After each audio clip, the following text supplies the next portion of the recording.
আমরা যখন শ্মশানে সব দাহ করতে যাই, দাহ হয়ে যাওয়ার পরে আমরা গঙ্গায় কিংবা কোনো জলাশয়ে কয়েকটা কুড়ি দিয়ে ভগবানের উদ্দেশ্যে বলি, হে মাধব পাটনি, আমার পিতাকে কিংবা আমার জ্যাঠাকে তাকে ভবসাগর পার করে দাও। আচ্ছা বলুন তো, মাধব পাটনিকে তার পরিচয় কি জানেন? শুনুন তাহলে। ক্ষীরসাগরে ভগবান বিষ্ণু নারায়ণ শায়িত অবস্থায় আছেন, নিদ্রা অবস্থায় আছেন। মা কমলা দেবী অর্থাৎ মা লক্ষ্মী তার চরণ যুগল সেবা করছেন। তার অত্যন্ত কোমল হাত দিয়ে আমার ভগবানের চরণ সেবা করছেন। দূর থেকে সেই ক্ষীরসাগরের একটা ক্ষুদ্র কীট কচ্ছপ দর্শন করতে পেরেছে। সেই ভগবানের শ্রীচরণ রাঙা চরণ দুখানি দর্শন করেছেন। সেই চরণ দুখানি দর্শন করে সেই ক্ষুদ্র কীট কচ্ছপের লোভ জাগ্রত হল।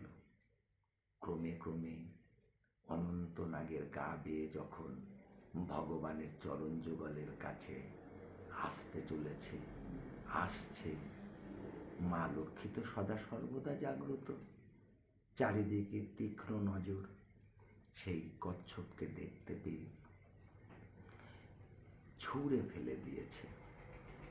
কচ্ছপটি তার দুনয়ন অশ্রুজলে বিসর্জন দিচ্ছে সাগরের নোনা জলে, আর বলছে, প্রভু গো, আমি আত্মা, তুমি পরমাত্মা, আমি সন্তান, তুমি পিতা।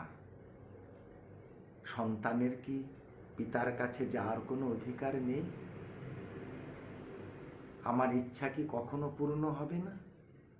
তোমার চরণ দুখানি দর্শন করার কাছে থেকে আমার কি কোনো এই ইচ্ছা কখনো পূরণ হবে না? ভগবান তো অন্তর্যামী। অন্তর্যামী ভগবান বুঝতে পেরে দুহাত তুলে আশীর্বাদ করছেন, তুমি দুঃখ করো না, তবে এ জন্মে আমার চরণ যুগল দর্শন স্পর্শন করতে পারবে না। যখন ত্রেতাতে রাম অবতারে, যখন ত্রেতাতে যখন আমি অবতার হয়ে জন্ম নেব, সেই রাম অবতারে তুমি আমার চরণ যুগল স্পর্শ করতে পারবে, ছুঁতে পারবে, দর্শন করতে পারবে। সেই কচ্ছপটি পরবর্তী জন্ম পেলেন ত্রেতাতে রাম অবতারে মাধব পাটনি হয়ে। রাধে রাধে, জয় নিতাই।